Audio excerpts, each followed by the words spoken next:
Enter Habs After Dark with Recliner Sports. 3, 2, 1, 0. What's going on, gang? Welcome to the show. Bienvenue tout le monde à l'émission Bleu, Blanc, Rouge Nuit. Habs After Dark, boys and girls. Montreal Canadiens with a... I don't know how to describe that with just one adjective. Disappointing loss. I don't know if I would go as far as to call it disappointing. But again, they played a very good game. They didn't get the win. They fall 5-4 in a shootout to the Colorado Avalanche. Arguably the best team in the NHL. Favorites perhaps to win the Stanley Cup. I thought they played well. I thought they showed a lot of heart. They demonstrated a lot of the things that they had been working on from the beginning of the year. The winning habits that Marty St. Louis likes to talk about. I think they demonstrated some of those things tonight. And overall, I think it was a positive. They managed to get a win out of it. They managed to get a win. They get a point out of it, which is certainly better than things looked early on in the third period. That point keeps them in a wild card position over the New York Rangers, who also won today due to a dismal performance by the Vancouver Canucks. I think overall it was a good game. There's obviously a few things we could probably nitpick at. Their power play has looked better. But I think other than that, I think the first two periods were them being dominated by a very, very good hockey team. And they didn't quit. And they could have. And I don't think anybody would have blamed them. That's my take on the game.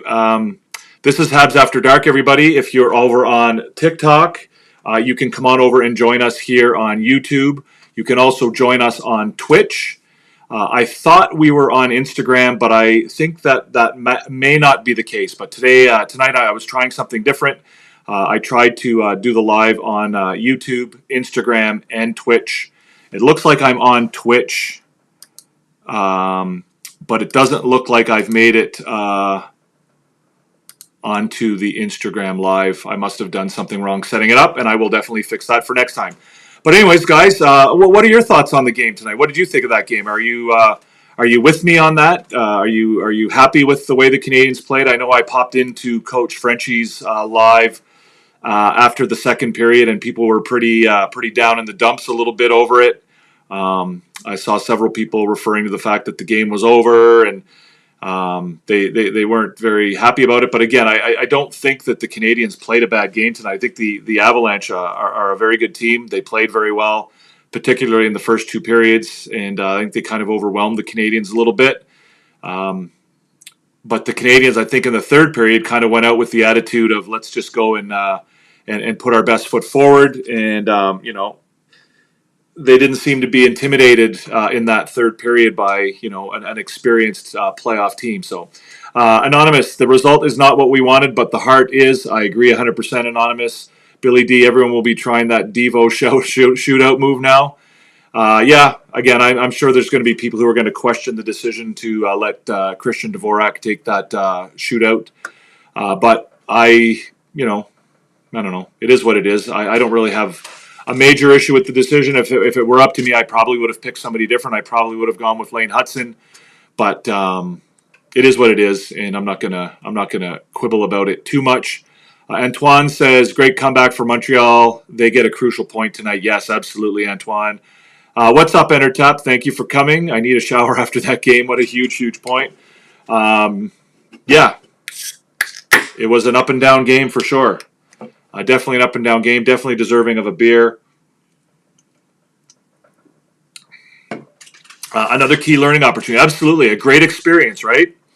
This is an experience that those younger players will take with them as they go forward.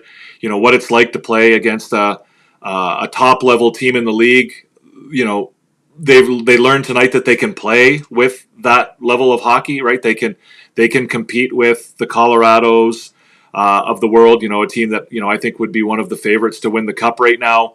And they, the message that they hopefully are taking with them back into the dressing room is that they can go toe to toe with a team like that on any given night in every aspect of the game, offensively, defensively, physically.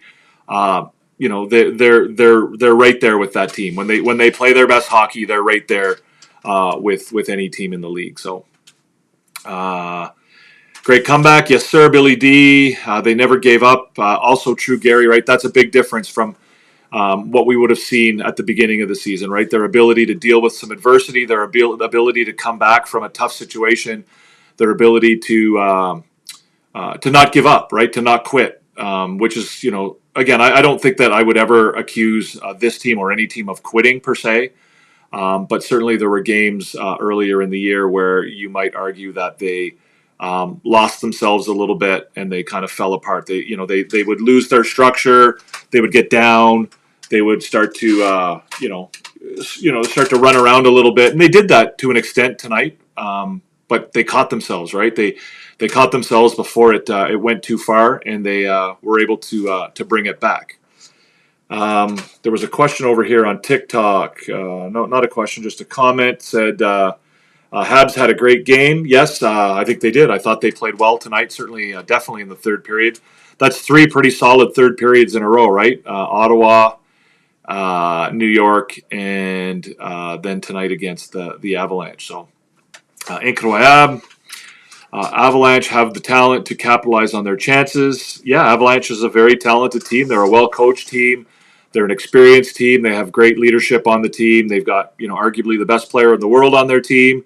They've got arguably the best defenseman on that team. Like, I don't know if you guys noticed, but the Canadiens played Nathan MacKinnon and the Colorado Avalanche twice this year. And if I'm not mistaken, Nathan MacKinnon and Cale Makar have 0 points. Makar might have had an assist in the first game, but I'm not sure about that. But I believe they held MacKinnon and Makar off the scoreboard in both of those games. So those of you who are concerned that maybe Nick Suzuki wasn't as apparent tonight because he didn't get on the scoreboard and didn't get a ton of points, might keep in mind the fact that for the second time this year, he was able to keep Nathan MacKinnon, the leading scorer in the NHL, off the scoreboard. So that's something to keep in mind as well. Good evening, Lucky. I was going to say Lucky Luciano. Lucky Luciano. What's up? The results of a heavy forechecking and hitting period number 3 won the puck battles. Yes, absolutely right. I think in the again, a young team. I think in the first couple periods they kind of deferred a little bit to Colorado. Right? They appeared to be hesitant. They appeared to be backing off a little bit. They didn't appear to be comfortable out there, and they kind of seemed to be like, oh God, we're playing against a really good team. We got to be really, really careful here. Instead of just going out and playing their game and letting it talk for itself, right? And I think they finally did that in the third period, where they just I think they play their best hockey when they go out and play their game and force the other team to adapt to them, rather than the other way around. So. Also, guys, there's a question here in the ticker below. If you guys are interested in answering that, that's our question. That's our nightly shot in the dark. If you want to answer that will maybe generate some conversation as well. But yeah, feel free to fire away on that. I see RDP. What's going up, RDP? What's going on? Luciano is here. Billy D is here. Jeff Sheeran. What's going on? Impressive comeback. Love the fight. Emerging in this team, a great sign. Absolutely, Jeff. And I think that, that's a sign of confidence, right? And confidence and consistency are sort of the final pieces in a puzzle when you're dealing with a young rebuilding team. And I said the final pieces, but they're something that takes a little bit longer to come along. And so, the confidence and the consistency is something that this team is starting to show, right? Their performance is their performance is improving, and they're being more consistent with it. It's something that's becoming the norm as opposed to the exception. Like we for a long time we were waiting for this team to play the way that they were capable of, or the way that the coaching staff was promising us was coming, and all that kind of stuff. And now I think we're seeing it, and we're seeing it more often than not. I got questions coming at me from all directions here, guys. I got a question coming in on Twitch here from Yeep42069. Super entertaining game. Absolutely, Yeep, and welcome. This is our first time live on Twitch, and you are our first person to post a question from Twitch. So thank you very much and welcome. I appreciate it. If you want to, follow us or subscribe or whatever it is you do on Twitch, that would be awesome.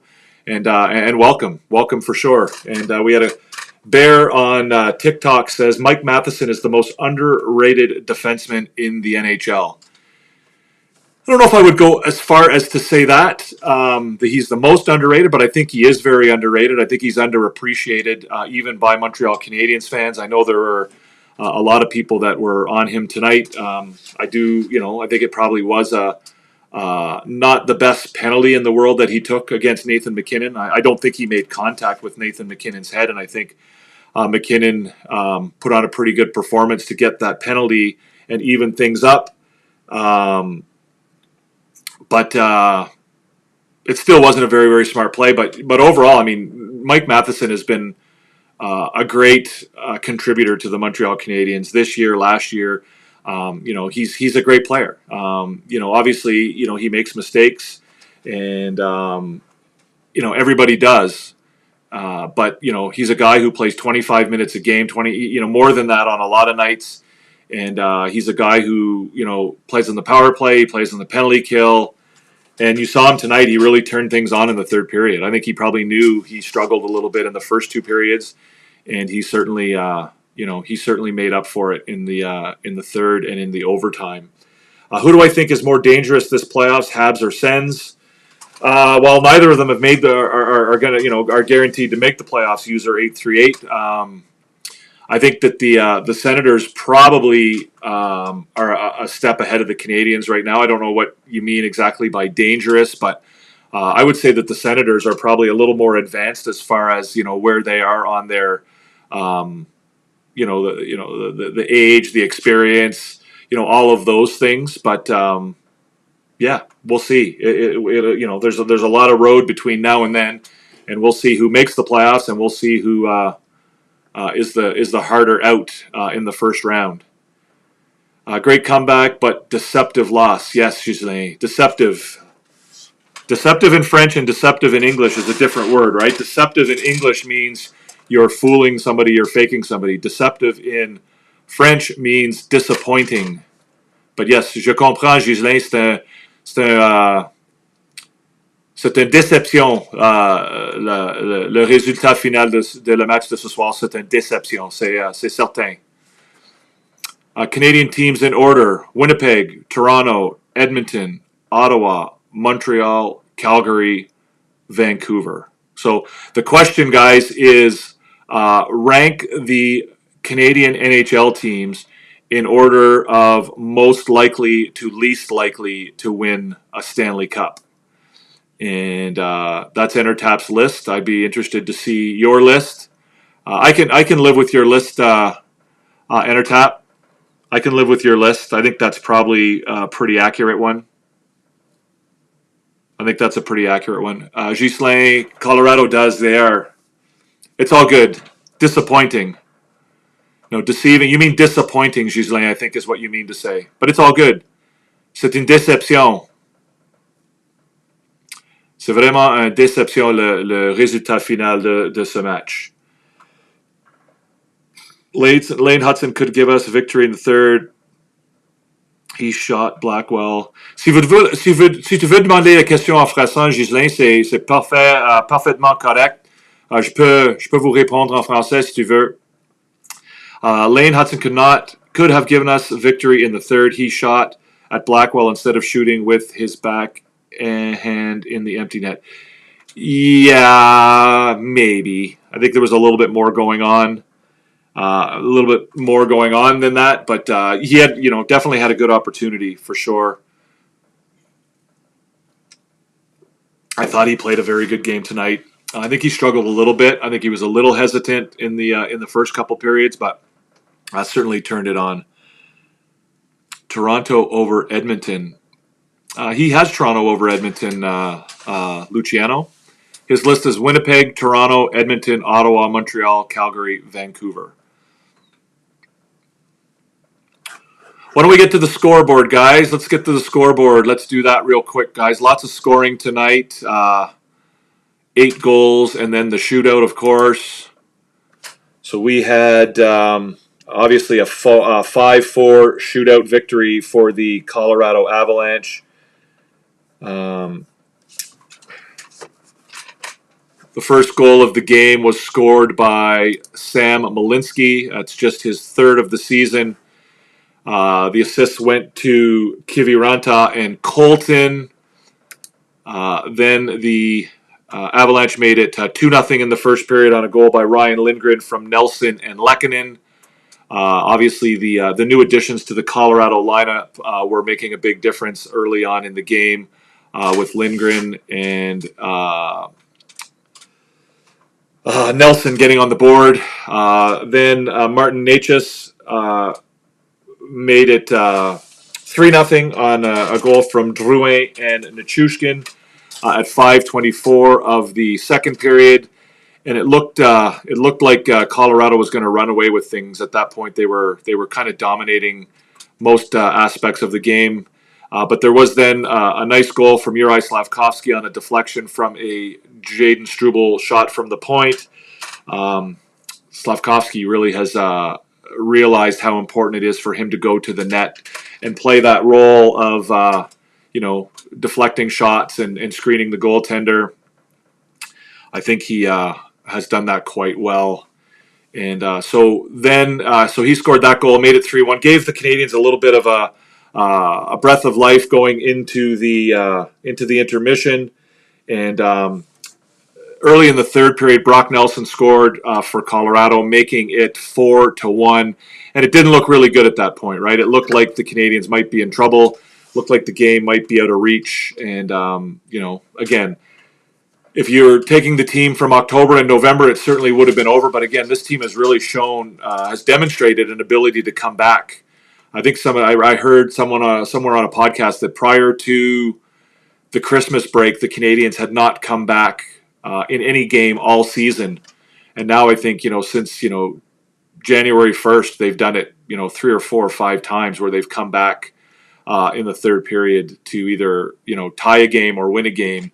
And that's sort of become their calling card. So it started with a goal by Joshua Roy. Again, that line had played well all night. Like that second line, again, I don't see anybody, how you could possibly have any complaints about that line. Tonight, Slavkovsky with his second goal of the night, his 16th of the year from Carrier at 9:54. So they had 2 goals in 30 seconds, and all of a sudden it's 4-3, and the Canadiens are right back in the game. And then you had a nice, pretty goal by Christian Dvorak, his 9th of the season. Roof shot, backhand from Brendan Gallagher at 13:32. And the Canadiens had tied it all up. It was 4-4, and they were right back in the game. It was a great final 6 or 7 minutes of the game. Once the Canadiens tied it up, both teams kind of went at each other. The Canadiens certainly held their own. They were the better team, obviously in that third period from beginning to end. But unfortunately, they couldn't get another one past the Colorado goaltender. And the game went into overtime. Overtime was an interesting one. The referees, at one point just decided that they were going to let them play and do whatever they wanted. There was a penalty on. I forget, somebody got dragged down by on the Canadiens, and then Patrick Laine ran over Martin Necas, I believe it was, in front of the Canadiens' goal. Looked like it might have been accidental, but again, probably would have been called if it was in the first period. And they looked like they were going to let everything go, and it was going to be fine. And then all of a sudden, they decided they were going to call Juraj Slavkovsky on what was, a relatively soft holding call. And that gave Colorado a very, obviously a very talented and offensively skilled team. It gave them a 4-on-3 power play. The Canadiens managed to kill that off. Mike Matheson was a big part of that. again, making up for maybe some of the mistakes he made earlier in the game. He looked really, really good. So Matheson played a big role in that. They did manage to kill that penalty off, and they. I don't know what the shots were in the overtime, but again, the Canadiens looked very good in the overtime, despite having to kill off that 2-minute penalty. Then they went to the shootout. It was back and forth quite a bit. Patrick Laine scored for Montreal. I don't know who scored in the first round for Colorado. I'm drawing a blank. And then, of course, it was Brock Nelson who got the game winner. Again, a disappointing loss. It's basically a tie, right? When you lose in a shootout like that, especially when it goes to the extra shooters, it's it's essentially a tie. So I'm not going to be overly disappointed about it. I thought they played really, really well. I thought they, obviously they didn't play a full 60 minutes. But again, I don't think they played badly in the first two periods. I think it was more of a matter of just sort of being run over by a really talented team. And the fact that they were able to come back and bring it back around was pretty impressive. The advanced stats, shots on net were 37-29. It was a little bit closer than that. I think a number of those shots for Colorado were on the power play in the overtime. I think there was at least 4 or 5 shots there that came in that overtime power play. The Corsi was 79-65 in favor of Colorado. The Fenwick was 58-47. The Corsi, of course, is number of shots directed towards the opposing goal. The Fenwick is number of shots directed towards the opposing goal minus blocked shots. High danger scoring chances were pretty close, 14-11. Again, that power play, overtime power play, gave the Avalanche a bit of a boost there, and the expected goals were 4.2 to 3.93. Again, pretty darn close. So it was pretty even as far as all of that went. Incidentally, guys, that's basically the exact same number of expected goals the Canadiens had on Thursday night against the Islanders when they got stood up by Ilya Sorokin. So that's your scoreboard, guys, for the night. I don't know if you have any comments on that. I see we've got about 17 people watching right now. That's awesome, guys. Give us a thumbs up if you're inclined, if you're enjoying what you're seeing. If you want to subscribe, that would be great too. Hit that subscribe button. Let's get some people in here. I see we have another question. Yeep is still watching on Twitch. Yeep ranks the Canadian teams in order of most likely to win the Stanley Cup as Edmonton, Winnipeg, Ottawa, Montreal, Toronto, Vancouver, Calgary. I get what you're doing there, Yeep, with Toronto. I think I probably would have Toronto ahead of Ottawa and Montreal, even though, as you know, I think mathematically we know that it's been a long time since they won the Cup and, so on and so forth. But as far as, the team they have this year and the position they've put themselves in, I think they're probably ahead of Ottawa and Montreal. But again, anything can happen. I see a couple, Big Tuna over on TikTok says, I wish Slav could drive more to the net on the power play. I feel he looks too much to always pass to Cole. Yeah, that one play where he tried the cross-ice pass to Caulfield was one where, they backed off him a little bit, and he probably could have used the opportunity to skate with the puck a little bit. But again, I think that's something that will probably come with his game. He's been a guy who's, been the biggest guy, and he hasn't really had to, he hasn't had to make the power moves in order to be successful through a good part of his career. And I think he'll eventually he'll get to the point where he starts to do that a little bit more. He's, we see him already doing that a little bit off the puck, using his body off the puck, as far as, forecheck and winning board battles and things like that. And, retrieving pucks for his teammates. He's starting to realize that he has a big body and how to use his big body a little bit more. And I think, we'll see him start doing that as far as driving to the net a little bit more as well. CM, the team has so much heart. They did tonight for sure. Thought the goaltender took a while to find his game tonight. Yeah, Montembeault was being bombarded from the very beginning of the game, right? And I thought he stood up pretty well. That's good beer. You guys ever have Tatamagouche Brewing? If you're from Nova Scotia, it's really good stuff. A little bit of Czech Pilsner.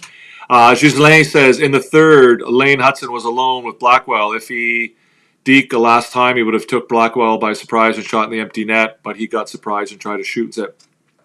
Yeah, I think that Lane Hudson still has a lack of confidence in his shot.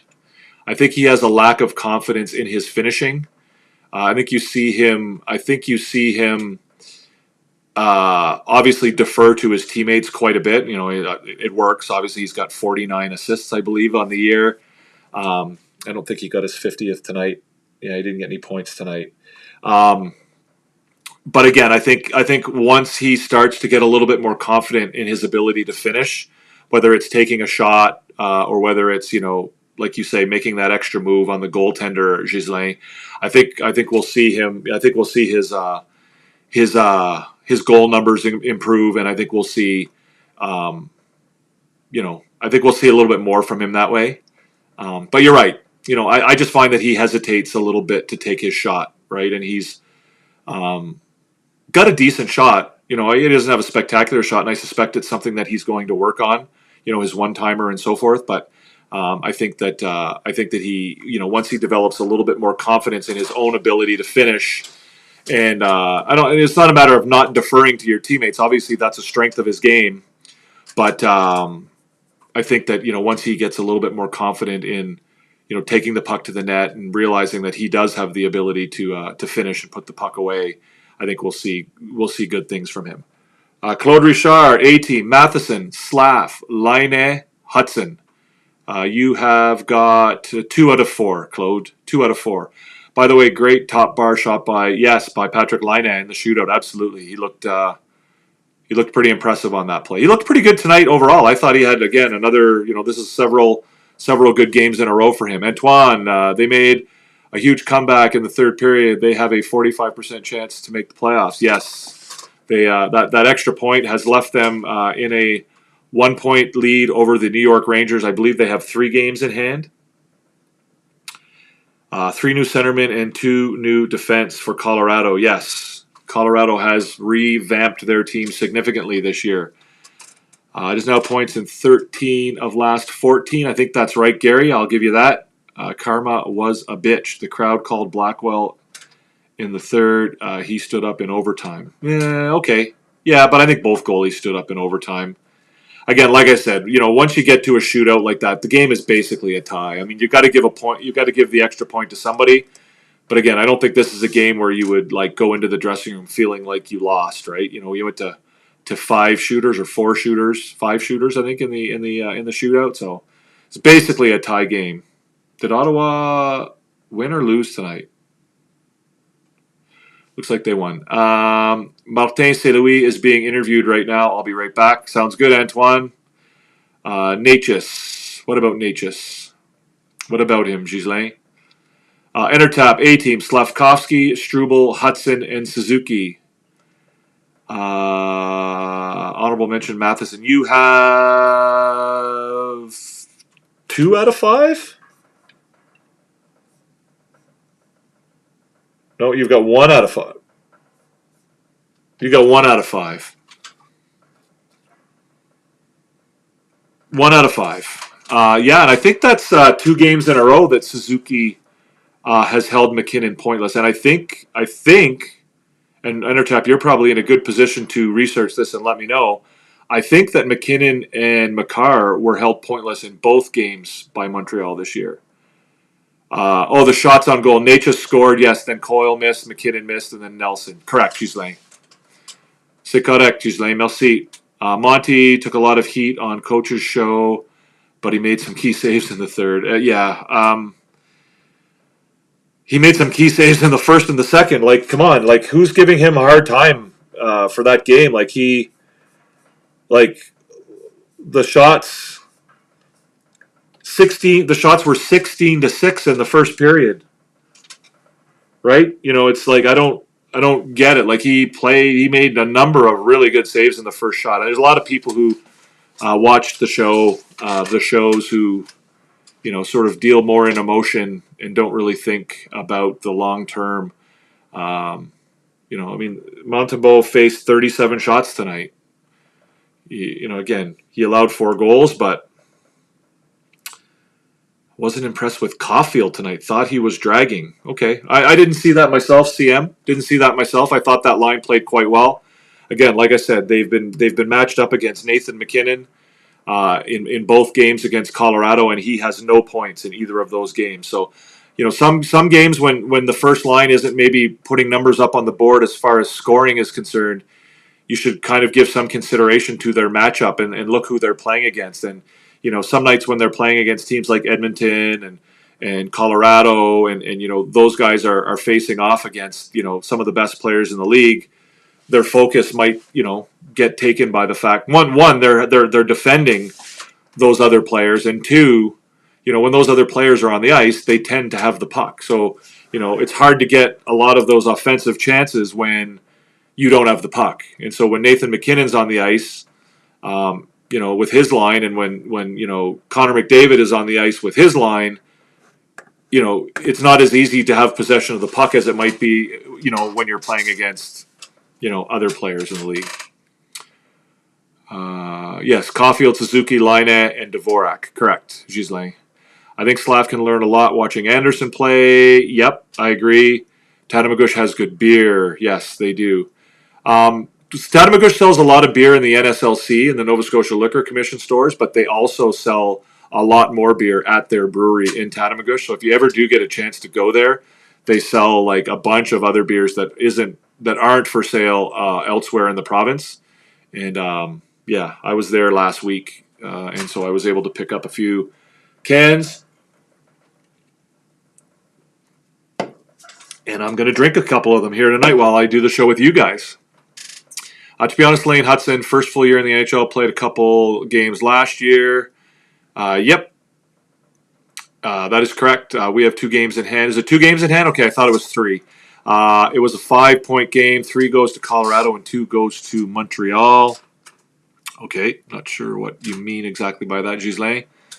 6-3 Vegas. Good night, Red Wings. The Red Wings don't have what it takes, I don't think. Nashville surprised Toronto. I did see that, or I didn't see it, but I heard about it. Last wild card will be between the Rangers and the Habs. Here's a fight between Barclay Goodrow and who is that for Boston? Lauko? Looked like Lauko, maybe. Last wild card will be between the Rangers and the Habs. Yeah, maybe. There's lots going to happen, guys. There's lots going to happen between now and the end of the season, right? Like. It's funny because everybody wants you to predict things, and everybody at the beginning of the year, right? Everyone said I was asked 100,000 times, are the Canadiens going to make the playoffs this year? And I would say maybe. And then the question was, well, who are they going to pass? Who are they going to pass in the Atlantic Division to get into the playoffs? They're not going to pass Florida. They're not going to pass Tampa. They're not going to pass Toronto. They're not going to pass Boston. They're not going. And it's they're not going to pass. Okay, but now here we are. Did anybody think that Boston was going to be where they are? Did anybody think that the Rangers would be back where they are?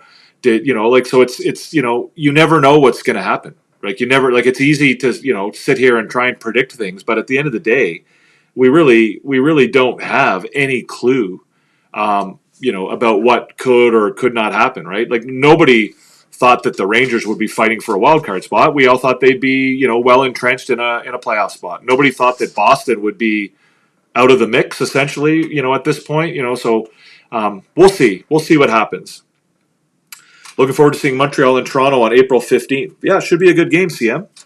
Hopefully it'll be one that makes a difference, that matters.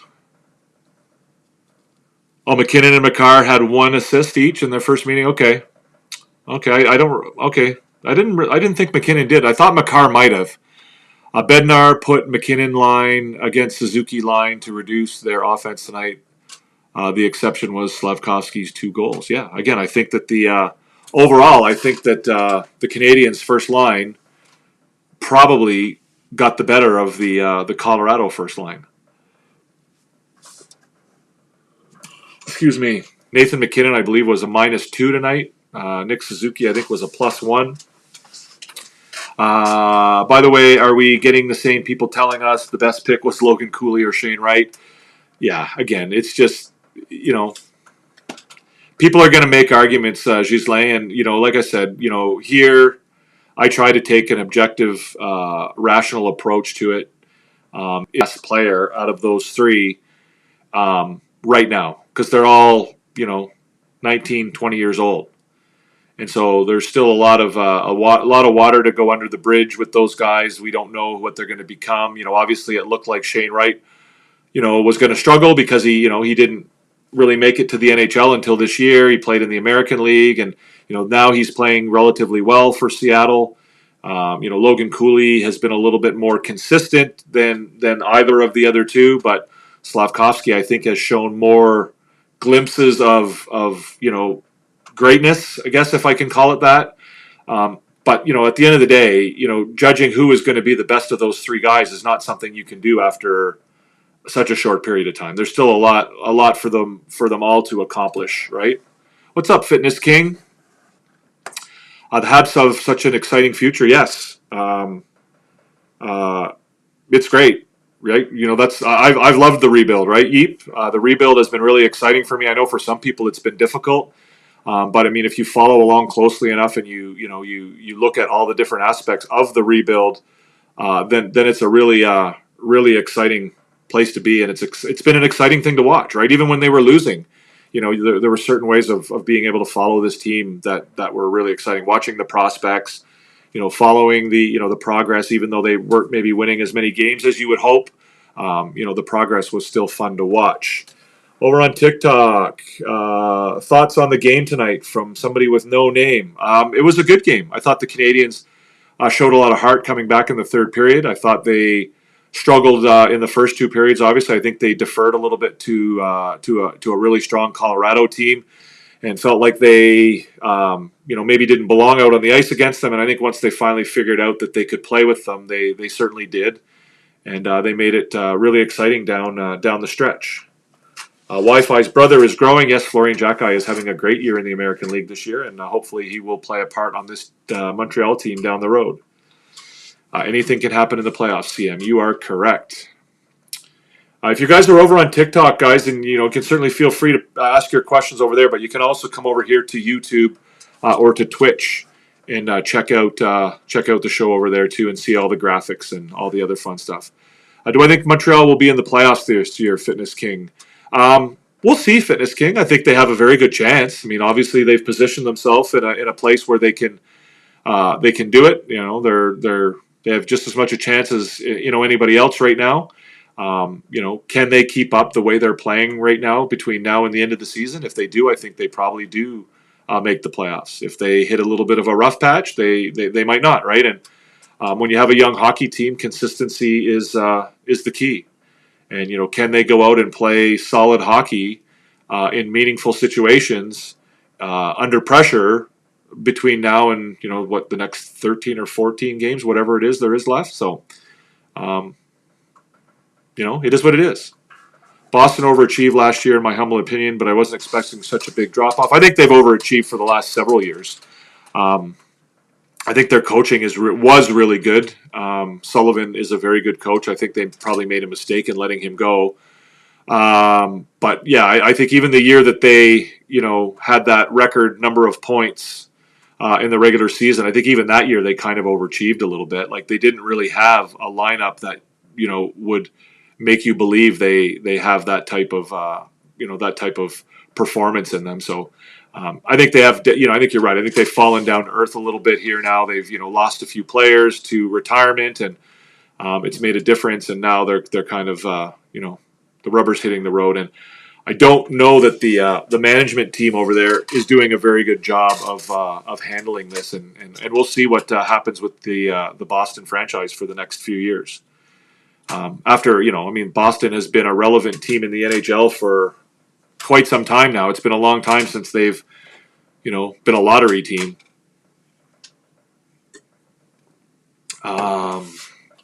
Hypothetically, if Igor on Rangers went to Montreal as goalie, do you think Montreal would be way better?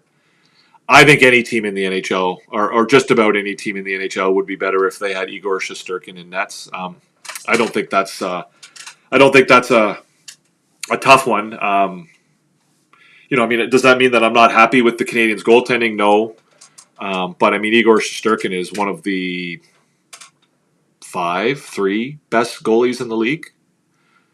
But again, goaltending is obviously very dependent on the team that plays in front of the goaltender, right? And so,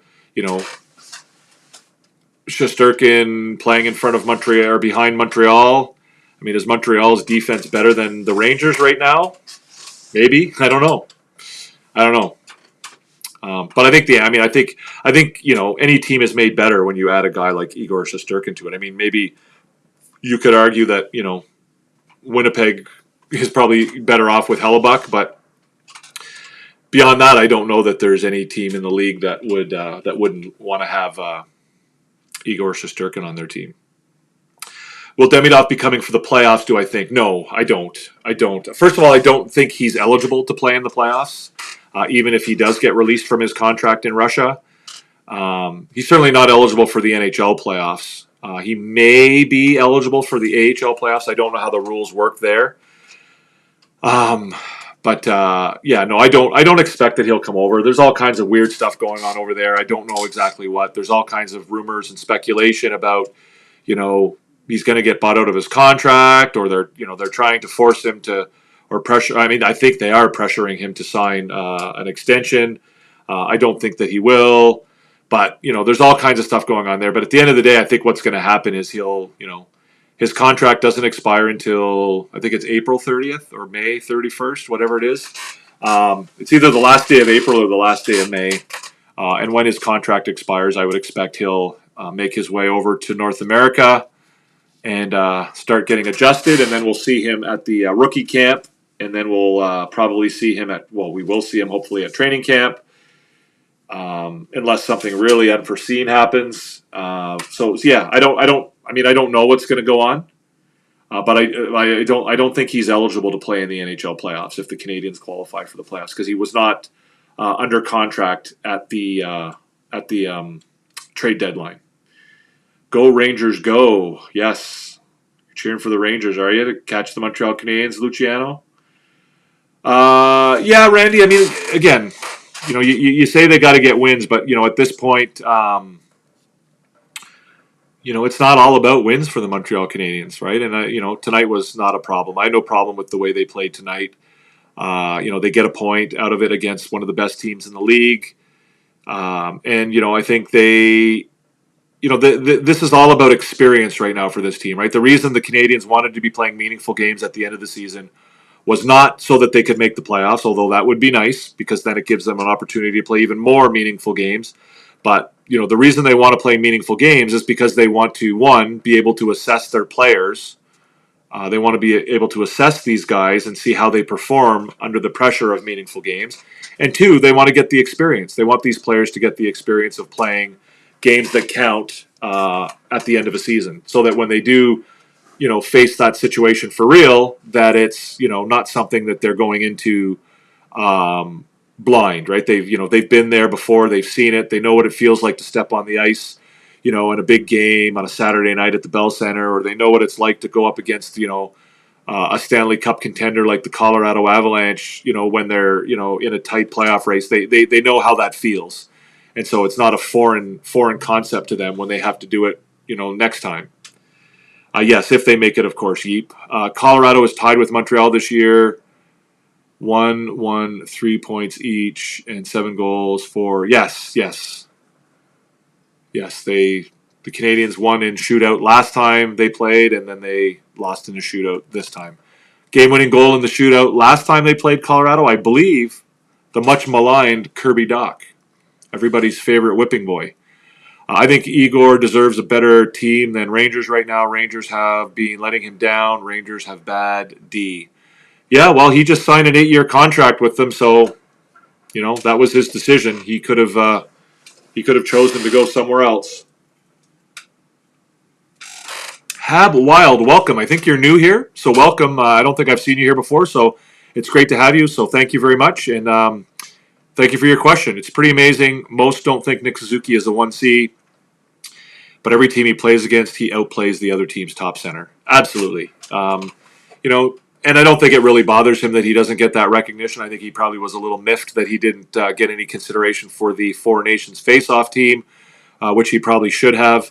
But you're right. There's a lot of disrespect for Nick Suzuki. In fact, I believe there was a radio show, Kipper, the real Kipper in Bourne, where I think they suggested that he was. What did they say? It was something crazy. Like he was like not even a. I think he said he was the 15. There were 15 centermen better than Nick Suzuki in the NHL, or it might have even been more than that. But yeah, the disrespect is whatever. But again, I think Nick Suzuki is just going to go out and do his job and continue to be one of the best two-way centermen in the NHL. He's going to put up probably mid 80s points. What did I predict? Where's my little prediction sheet? I have a prediction sheet here somewhere. There it is. I predicted this on Coach Frenchie's show about a little over a month ago, right? I said Nick Suzuki will finish with 87 points and the Canadiens will finish with 86 points.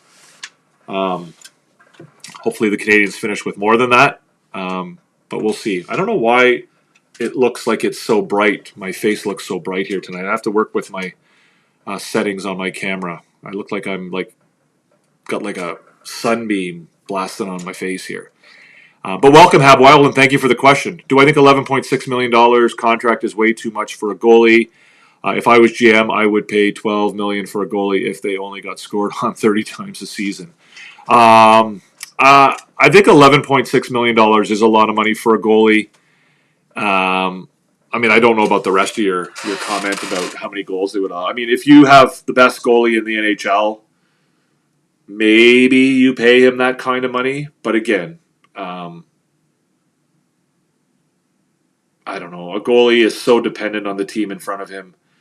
And, paying that kind of money to a goaltender seems kind of wild to me. Unless you have a guy, Shesterkin is a guy who can, make a difference. I think there's probably about a half dozen guys in the league who you can argue are like on that level. I think everybody else is kind of in a medium range. Like, I don't know. It's hard for me to say that you would pay a goaltender that kind of money. I think everybody underestimates Nick Suzuki, I think, guys. So the status quo was the right decision at the trade deadline. I think the status quo was the right decision. I think that Kent Hughes was correct to not make any moves at the deadline.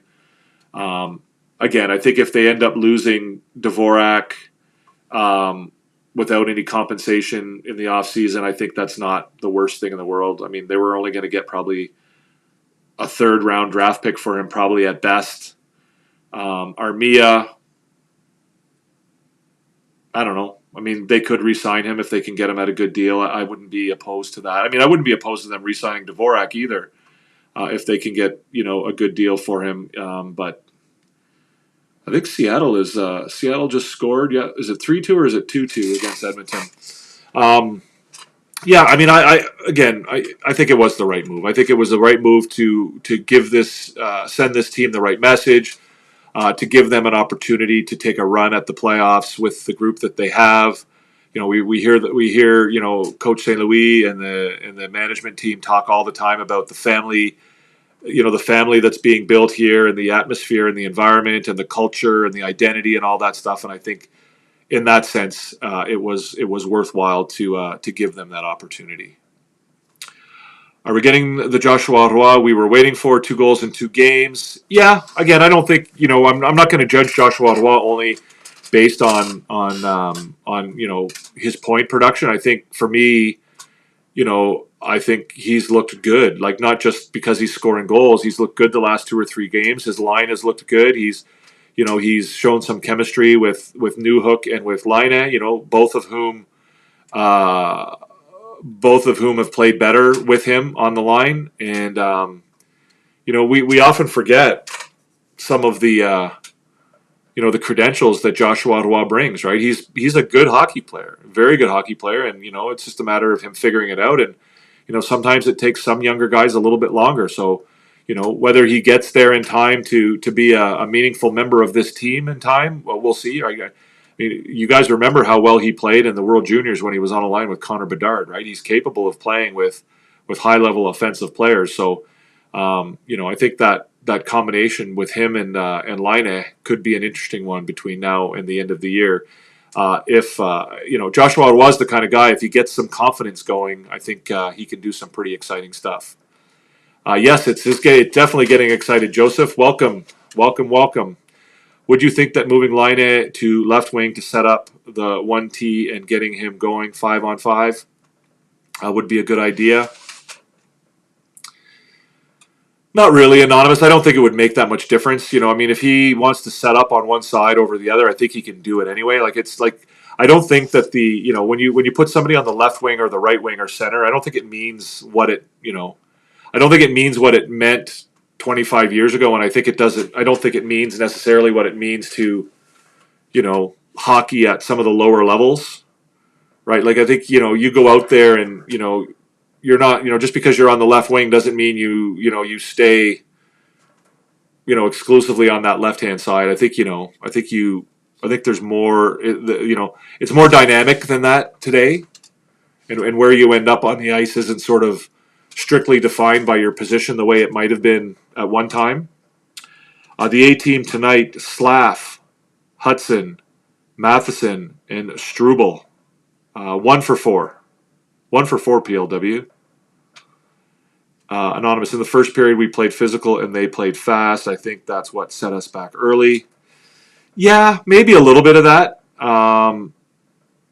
I don't think there was anything negative in the Canadiens playing physical. I think what happened was, again, I think they felt a little intimidated by being out there against a team like Colorado, and when they started flying around all over the place, I think it kind of freaked the Canadiens out a little bit. They just looked really hesitant on the ice.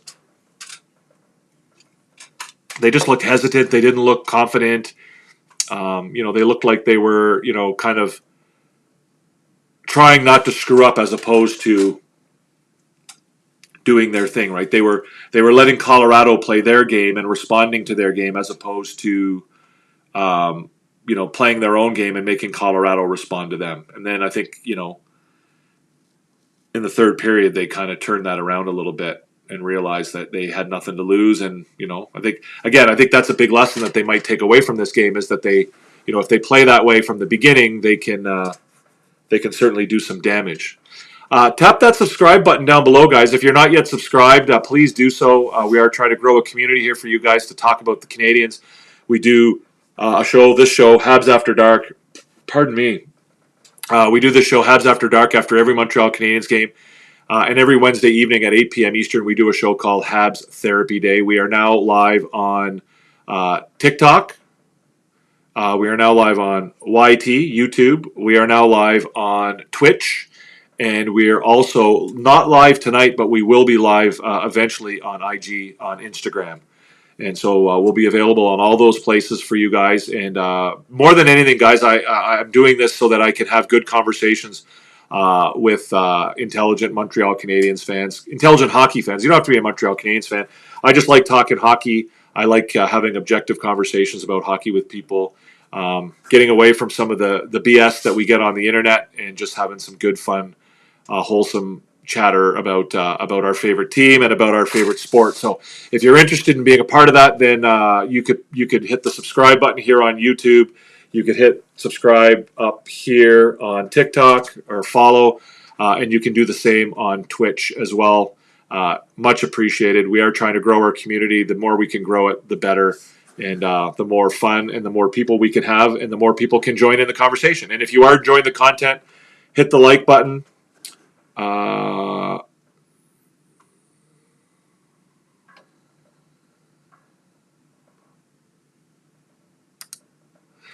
Hit the like button, all that good stuff. Whether you're on Twitch, whether you're on IG, whether you're on TikTok, whether you're on Instagram, whatever it is. Yeah. Anyways, all that good stuff, guys. I see there's 18 people watching. We have 14 thumbs up. If you do enjoy the content, guys, here on YT, please feel free to hit that button for us. In the first period, we already answered. Joshua Roy also playing well in his own zone. Yeah, Joshua Roy is a very good hockey player. He's a good two-way hockey player.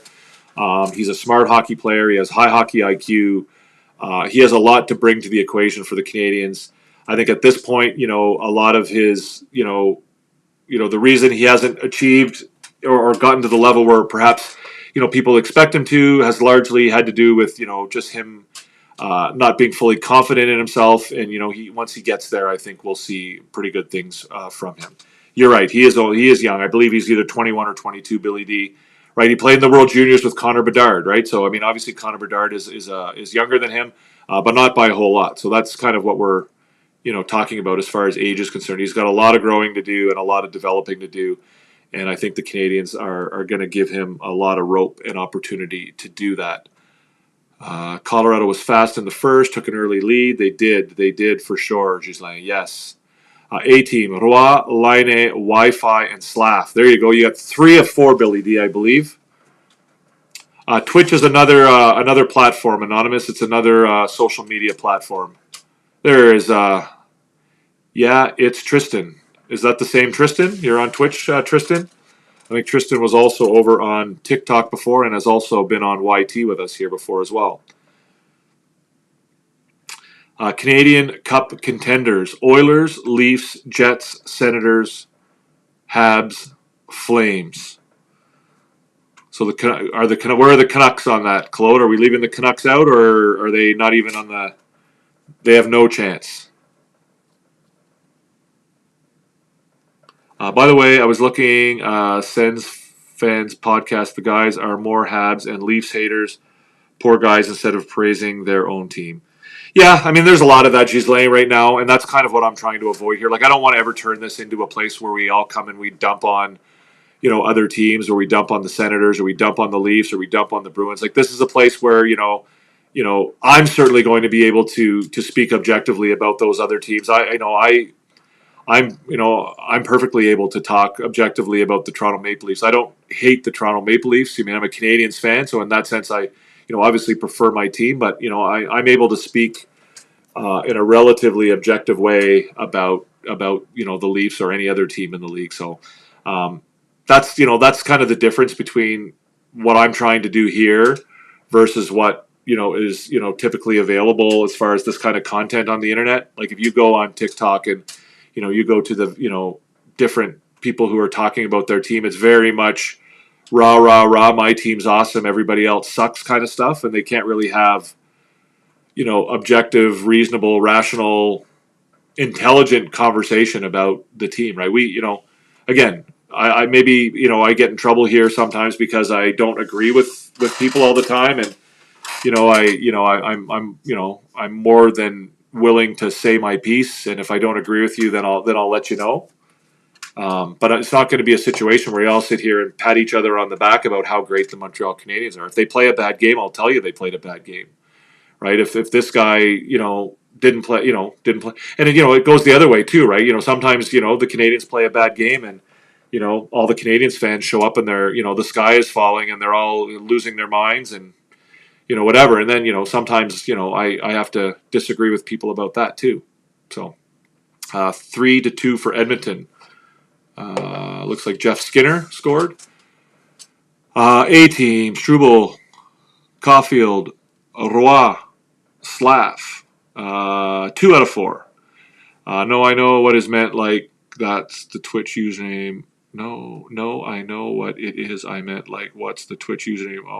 Okay. Yeah, it's Recliner Sports as well, Anonymous. It's also, it's all Recliner Sports. To be honest, wish a Canadian team won the Stanley Cup this year in the near future. Canucks are in the doghouse. They couldn't beat the Rangers. Yes, they could not beat the Rangers.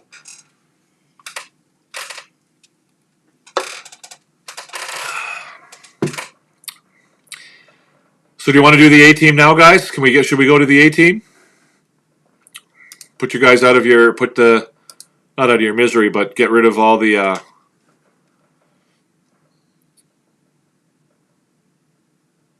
boom. There it is, guys.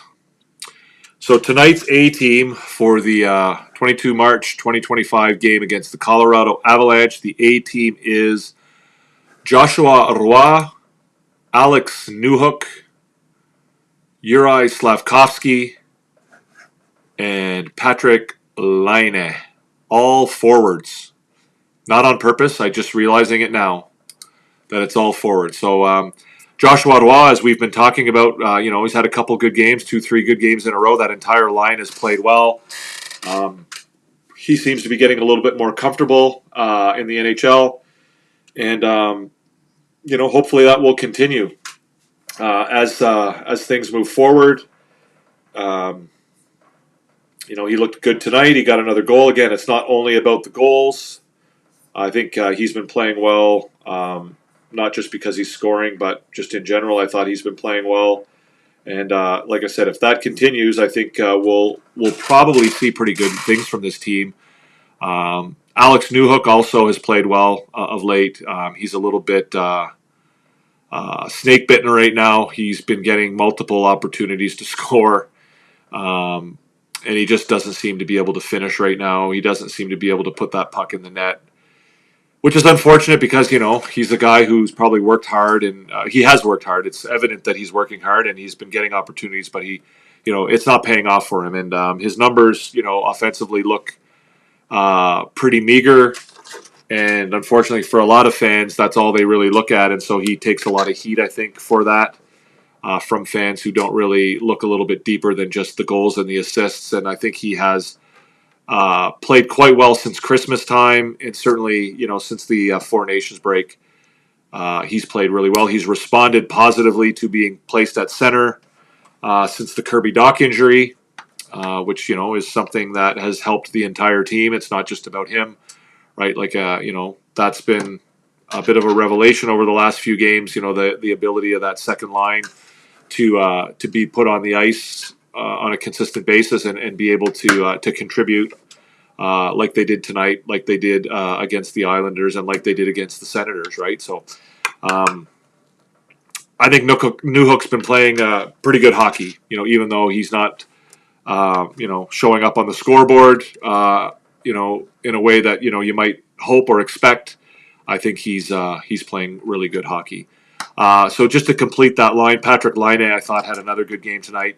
He's obviously more dangerous. He looks a little bit more dangerous offensively, but he also, is more engaged physically. He's, getting back better. He's making better decisions in the offensive zone and in the defensive zone. He's, he seems to be taking his responsibilities on this team to heart. We hear Marty St. Louis talk about the non-negotiables. Patrick Laine is never going to be a defensive juggernaut. He's never going to be a shutdown defensive forward. He's never going to be a guy that you put out on the ice to shut down somebody defensively. But, if he can meet the non-negotiables and he can, play within the Canadian system and continue to contribute offensively the way he has been, then he's a very big part of this team, right? The team is better when he is on the ice. The team is better when he is playing well. When he scores goals, the team generally wins. And so, the hate he's been receiving from, various sources in the media and the fan base, I think, is kind of unfair and unwarranted. And I think he's definitely, taken the responsibility and is turning his game around. And he's improving his contributions to the team. And that's only going to pay off dividends for the Canadiens. And then the final member of the A team for tonight is Juraj Slafkovsky. Again, he's been playing really good hockey of late. 2 goals tonight, one on a deflection, one on a nice shot coming in on goal. He's just been a better player, right? He's more engaged. He seems to be more confident. He's got a better feel for what he needs to do on the ice in order to be a contributor to this team, and he's doing it, right? And he's growing, and he's developing, and he's becoming a better hockey player, which is, all we can ask of him, right? Now we just need him to be able to do it more consistently, and hopefully next season, he doesn't sort of struggle through the first half of the season, kind of like he has the first 2 years. He's basically, coming up on similar numbers to what he finished with last year. He's just going to continue to get better as he learns how to use his body and to use his abilities and his skills and, become a productive member of that group, him and Suzuki and Caulfield, right? He's got a good couple of guys to play with, and he's playing his role on that line now, right? he's winning battles on the boards, which creating more opportunities for those other two guys. He's getting to the front of the net, which is obviously giving them more opportunities as well, and it's giving him more opportunities. And so, yeah, he's doing his job. He's more engaged, and it's not that he's more engaged. I think he's just realizing a little bit more what he needs to do to maximize what he's capable of and to be the best. We always hear people talk about the best version of himself. And the best version of Juraj Slafkovsky is the one we're seeing right now, right? The one who's, moving his feet, who's being more physical, who's getting to the front of the net, who's creating turnovers with his long reach. Not unlike Kirby Dach, right? Not unlike Kirby Dach when Kirby Dach is at his best. Similar styles, right? Big body, long arm, long stick. Creating turnovers, moves the puck well, all that good stuff. So there's your A team for tonight, guys. Basically the entire second line, and then Juraj Slafkovsky. What do you think? Did I miss anybody? I mean, I know you guys have thrown out your guesses, so obviously you think there's other guys, and there's other guys who were deserving tonight, right? I think, there's lots of guys who would have been deserving tonight of being in that conversation. But those are the four that I picked, and let me know what you think. No Struble. I didn't have Struble tonight. Struble's been playing great hockey. I think he and Hudson have been a really good pairing. They've been really, really good together. But again, he definitely could have been there. He had another great game. I want to see what his numbers were like tonight. Struble. Yeah, it's kind of middle of the pack. He did play almost 21 minutes tonight. He was only at 40% expected goals. He was 27% or 28% scoring chances, 50% high danger chances. So not a bad night for Struble tonight. But again, I don't think he didn't stand out to me the way he has in some of the other games.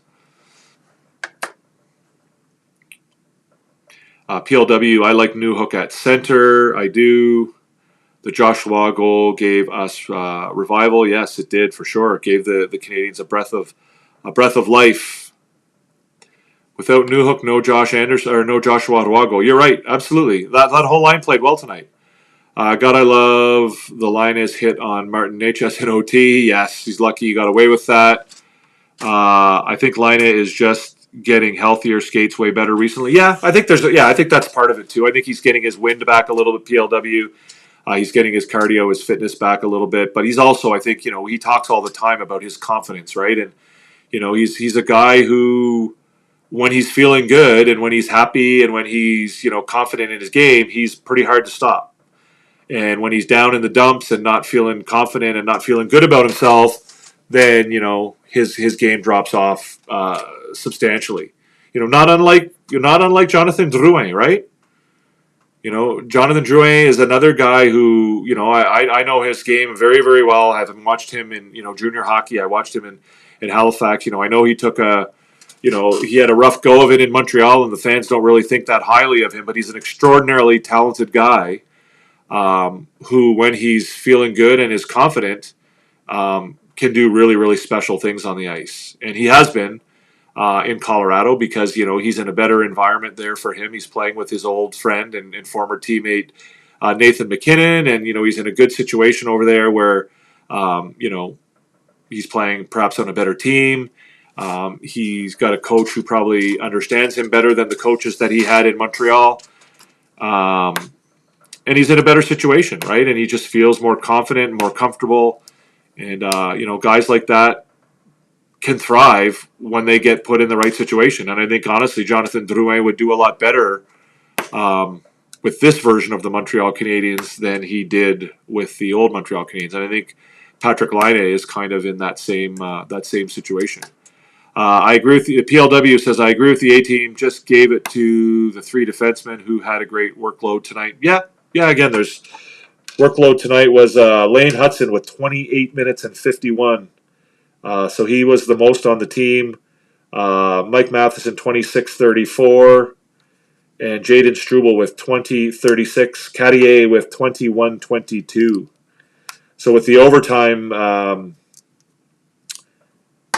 Yeah, lots of minutes for the Canadiens defenseman. David Savard was the only exception, really, with just 12:19. Jack Eye was only 11:34, so he didn't get a ton of ice tonight either.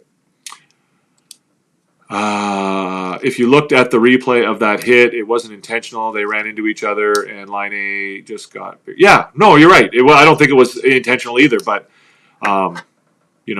that's doesn't have to be intentional in order for the referees to call that a penalty. We certainly saw that in the last game against the Islanders when I think it was Gallagher got called for in a similar situation. Who sits out when Gooley comes back? It's a great question. It's a great question, Billy D. And I don't know if we have enough time to get to the bottom of it. I don't know is my short answer. I really don't.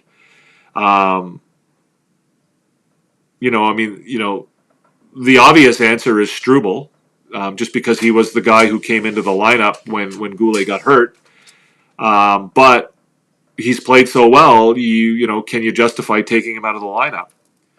Do you do like David Savard, right? You take David Savard out, who, clearly is the, probably the least, it's hard to say he's the least productive. I mean, he doesn't play a ton of minutes, but the minutes he does play are very important, right? Like, he doesn't play a lot, and he doesn't play in a ton of situations, but the situations he does play in are tough to replace. I guess you could argue that Gooley would be well suited to replace David Savard's minutes in that, the style and their contributions are similar, right? Gooley can do what David Savard does, maybe not. I mean, skill-wise, I think he can do what David Savard does, but I mean, experience and I don't know. It's going to be an interesting call. And again, like, do you rush Gooley back? Like if Gooley's ready to go, do you give him a little bit more time? Do you then maybe, if he comes back and there's, 7 or 8, 9 games left in the season, do you maybe put him in for a game and then put Savard in for a game? The other thing you have to keep in mind is that Savard's right-handed. Savard's one of only 2 right-handed defensemen currently on the roster. So if you take him out of the lineup, then you've got to move other guys to play on their wrong side. So anyways, there's all kinds of, factors to consider and things to look at. And it'll be interesting to see what they do, right? You take Savard out, and bring Gooley in, you're taking out a righty and you're putting in a lefty. So I don't know. Somebody much smarter than me is going to have to make that decision. I'd say Savard, I think he gets picked on in his fast-style hockey. Yeah, I mean, I think I answered all of that just now. Entertap thought some of the D-men were very instrumental tonight. Struble was tough and hard to play against. Hudson was a workhorse again. I thought about Roy, but opted for Suzuki because of his work. Yeah, I have no problem with any of that, Entertap. I agree with you about Struble. Eye test, he was, involved tonight. He was, clearing guys out from the front of the net. He, didn't look like a rookie. He looked like, a veteran. Hudson, I think, sacrificed some of his offense tonight in order to be better defensively against, a highly skilled offensive team. And as I said, he, played almost 29 minutes, which is, pretty incredible when you think about him being a 21 or 20-year-old rookie defenseman, to play that kind of, ice time against a team like the Colorado Avalanche. And, obviously we often look at Hudson for his offense and that we kind of judge him on that. What did he finish with? So he was a +2 tonight, right? He was on the ice for 2 goals, 4 and 0 against. I don't know if he was a +2 actually, because I don't know about the power play situation for the goals. The Canadiens didn't score a power play goal tonight, so yeah, he would have been a +2 tonight, I believe. I will confirm that just so that I don't tell you guys any lies. Yes, Lane Hudson was a +2 tonight 28 minutes and 51 seconds. By the way, guys, if you haven't had the opportunity to listen to Corey Pronman's latest commentary about Lane Hutson, he referred to Lane Hutson as one of the worst defenders in the NHL. Corey Pronman at The Athletic, their so-called draft and prospect expert, believes that Lane Hutson is one of the worst defenders in the entire NHL. So I guess tonight, one of the worst defenders in the NHL played 28 minutes and 51 seconds, 24 shifts, was a +2 against the Colorado Avalanche, and kept Cale Makar and Nathan MacKinnon off the scoreboard. So that's Corey Pronman.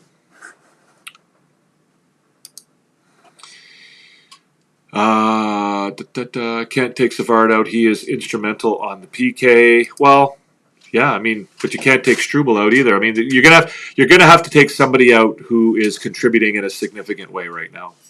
That's the bottom line, right? I agree with you. You know, Savard is instrumental. He plays a very instrumental role. He doesn't play a ton of minutes, but the minutes he does play are very, very important. Like I said, how about a rotation with 3 D-men so that there is an opportunity to get rest when Gouli comes in? Yeah, well, that's what I was, but again, then you run into that whole lefty-righty thing too, Entertap, right? If lefty-righty wasn't an issue, I would agree with that. I probably would agree with, doing a platoon between Savard and Gouli for the rest of the year, and maybe throw Struble into that mix too. But again, if you take Savard out of the lineup, you're taking one of your only. Right now, he and Carrier are the only right-handed defensemen, and so are you really keen to go? I mean, Hutson has demonstrated an ability to play his off wing, and that doesn't seem to be an issue. But now you're either going to have Gouli play on the wrong side, or you're going to have to move somebody else over to play on the wrong side. Struble has shown somewhat of an ability to play on the offside, but I don't think it's ideal. Yes, PLW, I agree with you. Yeah, I don't think Jack Guy is going to be the odd man out either. PLW, I don't see that. I don't see that being the decision. David Savard is a solid defensive D-man, tough to replace him. We don't have many in the league. Jack Johnson, maybe he is older than Savard. Yeah, again, all the reasons I said before, I'm with you 100% on Savard. I'm not saying it would be an easy decision to take him out of the lineup, and I think that taking him out of the lineup would be hard, and I think taking Struble out of the lineup would be hard. And so we'll see. We shall see. I really don't know. I don't know what the decision is. Again, there's all kinds of factors to consider. Whether it's the right-left, balance, whether it's the contributions that Savard does make in his 12 minutes of ice time, or whether it's the contributions that Struble has been making over the last month, where he's playing 16, 17 minutes a game and has partnered up with Lane Hutson to be arguably the best pairing on the team over the last, several weeks. So we shall see. Savard reminds you of Hal Gill. Okay, yeah, I could see that. Many liberties will be taken with Habs players without Jack Guy in the lineup. He creates ice for others. Yeah, I agree. It's not just that. I mean, he's been a good, solid defenseman as well. Like, he's done nothing to warrant that come out of the game or come out of the lineup. So there was a Michigan type of goal scored. Oh, okay, nice. There's a Michigan type goal scored in the PWHL. Very nice. Very, very nice. Hal Gill, yeah. I mean,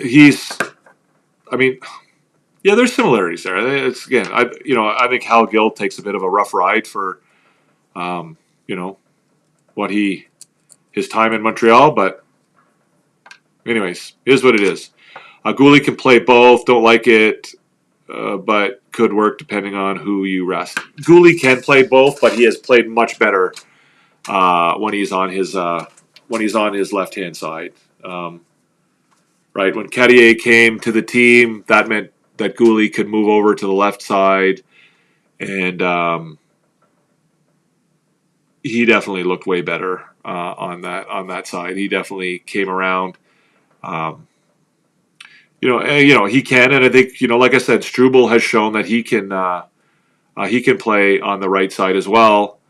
But again, that's not ideal, and again, you're probably not taking him away from Hudson. Hudson's the only one I think so far that has shown this year that he can play equally well on either side, right?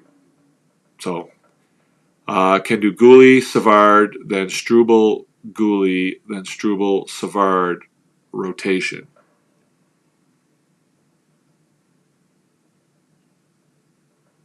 Yeah, I mean, again, I have no idea what they're going to do, and realistically, I don't think any of us do, and we'll see. We'll see how it all pans out. Right? It's not going to be an easy decision, I wouldn't imagine. Maybe something that we can't even think of is going to happen. I don't know. Who knows? Happy 33 says Cal Gill couldn't fight. I don't remember. He's a big boy. He was a big boy. Matheson, Carrier, Goulet, Hudson, Struble, Jackeye, Savard. Yeah, I don't know. Why are you breaking up? Again, I'm just playing devil's advocate here, I guess. But why are you breaking up Hudson and Struble? They've probably been the best defensive pairing on the team for the best part of a month. Halgill was taller and lefty, but he cleared the net, and I know he got a reputation of being a pylon. Yeah, well, I think they both were largely immobile. They were big. They were able to use their size. They were able to adapt to their lack of mobility. All that good stuff. So in that way, I think there were some similarities there. Rotation, kill players' momentum. Struble playing well right now because he plays game in and game out. He was struggling when he was in and out of the lineup. Yeah, absolutely. I mean, that's the same with anybody, but it's going to have to happen, right? It's going to have to happen. I guess the other argument would be that Struble, I think, is still eligible to go down to the American Hockey League, whereas obviously Savard is not, and Goulet is not either. So, again, Struble could actually go down and play in Laval and still be eligible to be called up and play games, as necessary, whereas, Savard would have to sit in the. I honestly, I don't know what's going to happen. I don't know what's going to happen. Let's just move on from it because I don't think any of us knows what's going to happen. But Billy, you asked a good question,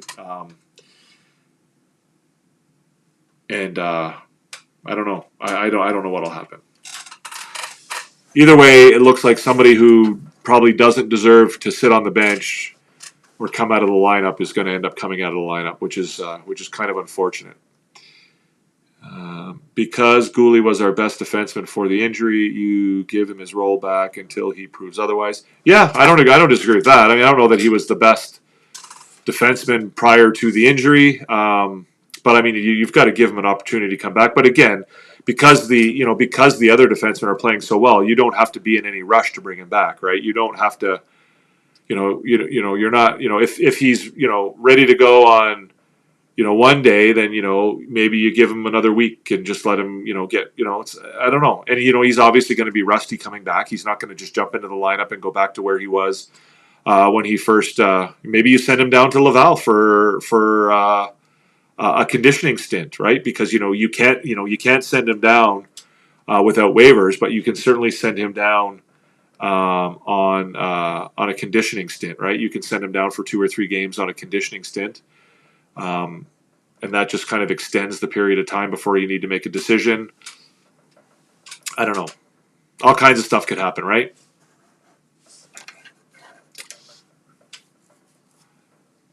I agree ordinarily PLW, but with only 13 games left, not a momentum killer. Yeah, I don't know. Even Savard is taking the octopus moves that Calgill was doing on PK when he was on one knee, kneeling the ice, etc. Yes, Savard ain't going anywhere. I don't know. Someone's got to go, Habby. Somebody's got to. Something's got to happen when Goulet comes back. If he comes back, when he comes back, depending on, there's all kinds of different things that could happen that need to be considered, and I don't think any of us really knows, unless we have a crystal ball, what that thing is going to be. Do we think we have a chance to have a Cinderella run again? I don't know. I mean, again, if you make the playoffs, anything can happen. Do I think it's? I mean, I think it would. If it did happen, it would be just that. It would be a Cinderella run, right? It would be totally unexpected. It would be out of nowhere. It would be complete, it would be an upset after upset after upset. It wouldn't be, it wouldn't be anything that anybody would predict or expect. And honestly, even right now, the fact that they're, in a playoff position right now is icing on the cake. It's the cherry on top of the sundae. It's gravy on the poutine. It's all of that stuff, right? Like right now, if they make it into the playoffs, it's it's extra. It's not what we expected. I don't think, you can say that you predicted or thought they would make the playoffs this year, but realistically, if you did, you were just guessing, right? I don't think anybody, rationally predicted that the Canadiens would make the playoffs this year. The fact that they're in a position to do that means that, one, they're ahead of schedule as far as the rebuild is concerned, and two, their development is progressing, even more quickly than even management would have expected. So, if they do make the playoffs, then that's a bonus, right? If they don't make the playoffs, then I think it's still a very positive season where they've improved from last year, where they've developed, where they've gotten better. Their players are better, the team is better, and they've advanced, to another level from last year.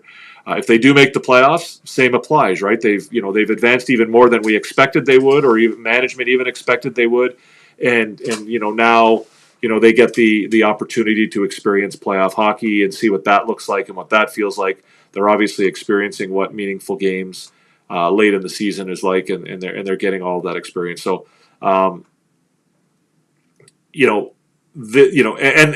that's, like I said earlier, the management and the coaching staff are now getting an opportunity to assess these players and how they perform when it comes to pressure scenarios, when it comes to, meaningful games that matter, games where, every single detail counts.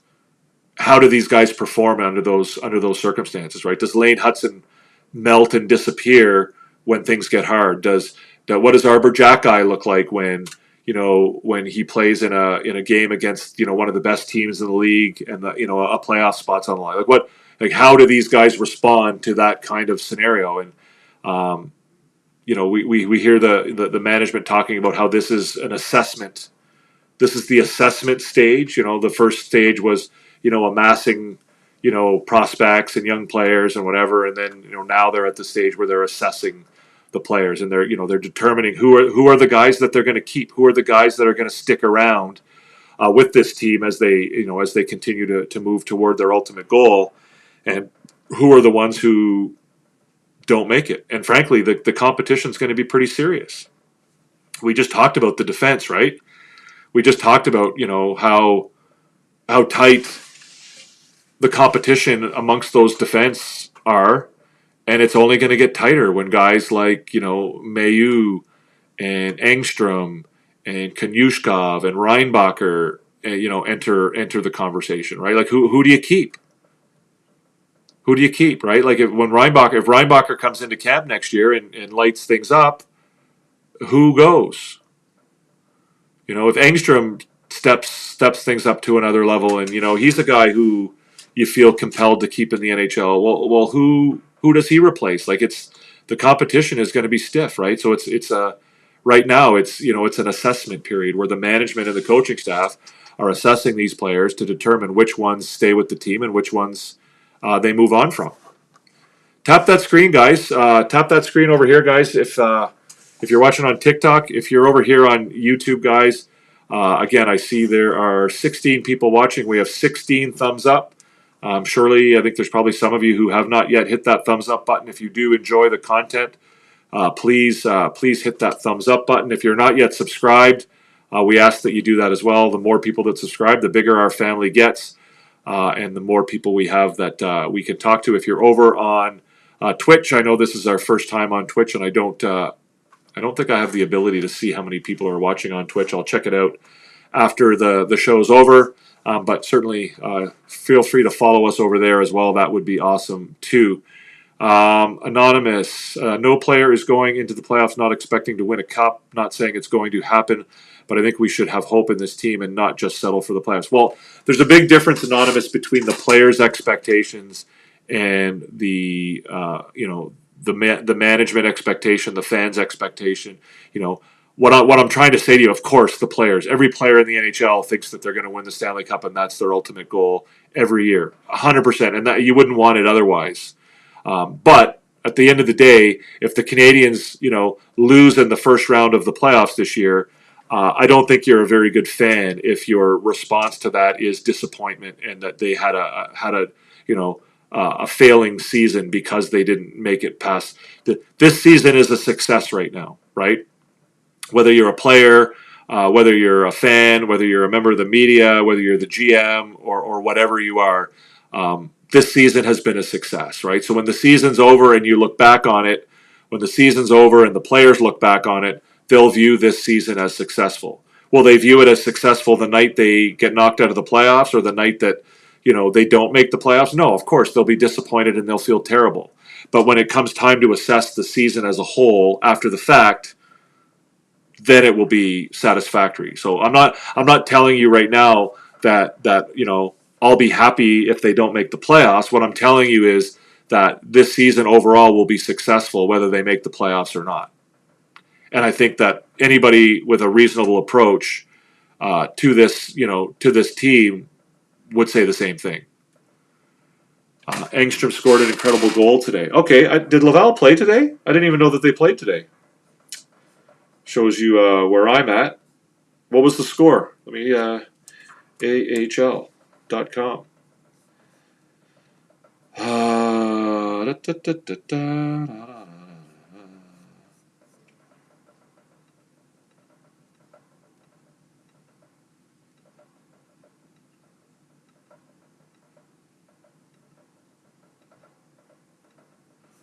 6-0 over Laval.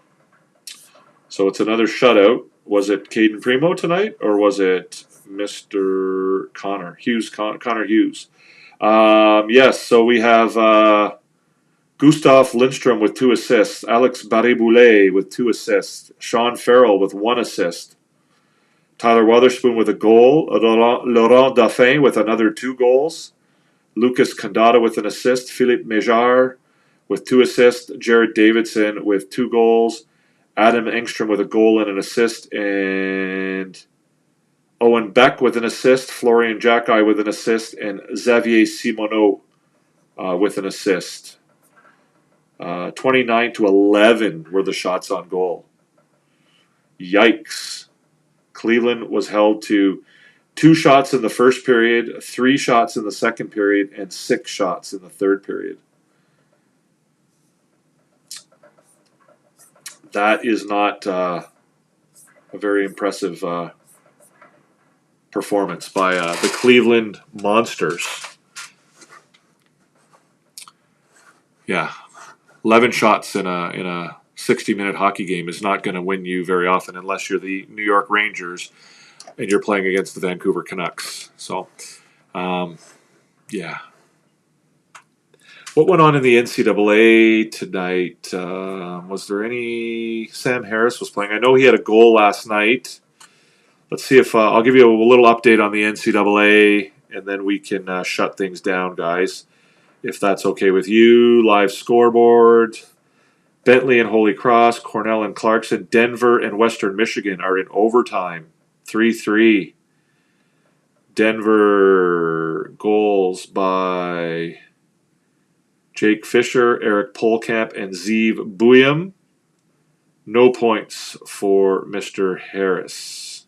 8 shots on goal, however, to lead both teams in shots on goal. Maybe not. It says here that a guy for Western Michigan had 18 shots on goal tonight. I find that a little bit hard to hard to swallow. I don't know that I believe that. And did I guess Emmett Croteau did not play? Did he play last night? Dartmouth lost to Clarkson. Emmett Croteau with the loss. Oh, he didn't play. Rowan Clark played in nets. Anyways, Sam Harris and Emmett Croteau, I think, are the only two players still alive in the NCAA.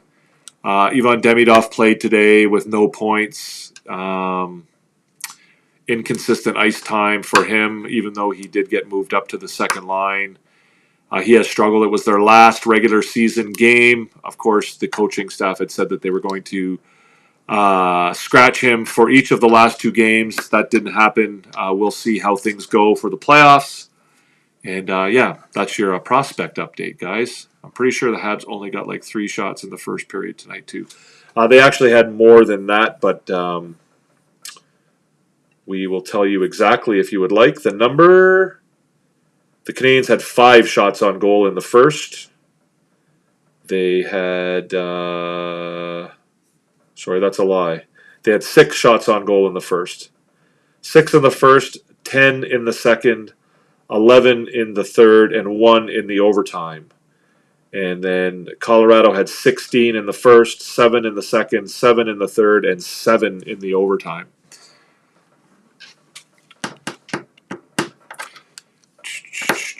So I guess that's going to be it for tonight, guys. Encore, c'est une soirée où on n'avait pas des questions en français, mais certainement, si vous voulez poser des questions en français, si vous voulez faire des commentaires en français, on est capable de vous répondre en français et nous aimerions bien vous parler en français tant qu'en anglais. So, guys, again, we didn't get a chance to speak any French tonight, but again, if you do want to speak French, feel free.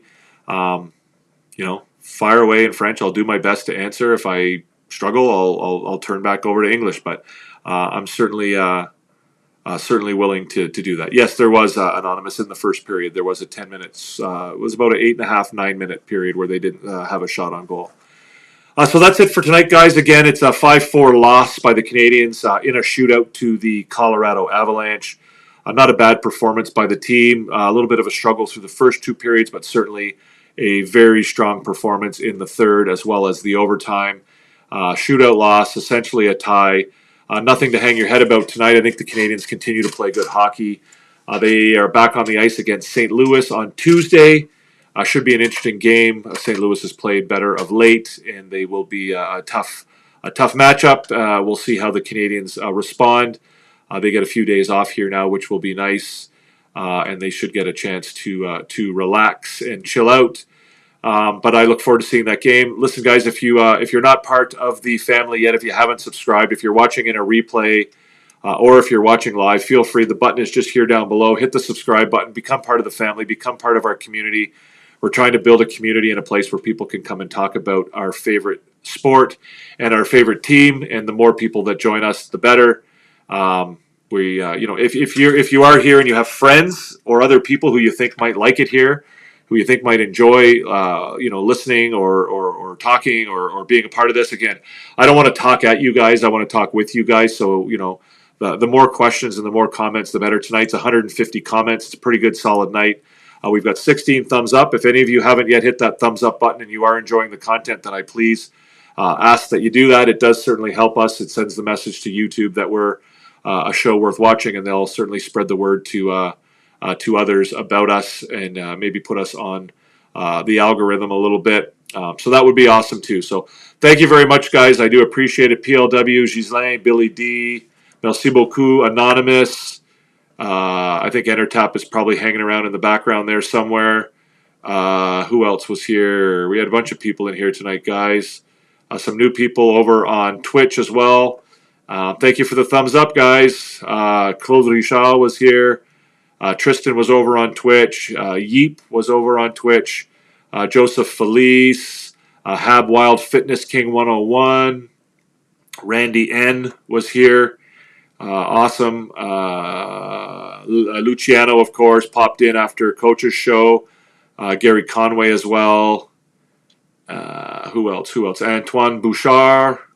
Gary Conway, I already said.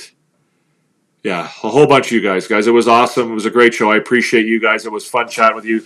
I love this stuff, guys. So, again, keep popping by. Keep throwing questions my way. If you have questions, fire away. We'll see you in the next one. We'll be here after the St. Louis game on Tuesday. And we will, of course, do a show, Habs Therapy Day show on Wednesday night at 8 p.m. Eastern. So that's it for tonight, guys. I do appreciate all of you for being here, your participation, your thumbs up, all that good stuff. As always, thank you, and I hope you enjoy the rest of your evening. Again, Habs fall 5-4 to the Colorado Avalanche in a shootout. They're still 1 point into the final wildcard spot. They still hold on to that spot, and we'll watch and see how things work out over the next few weeks. So that's it for tonight, guys. I hope you do enjoy the rest of your evening, and we will certainly see you next time. Peace out. Hoffman, Monahan parked in front. Docks to Caulfield, fires, scores! You are about to enter Habs After Dark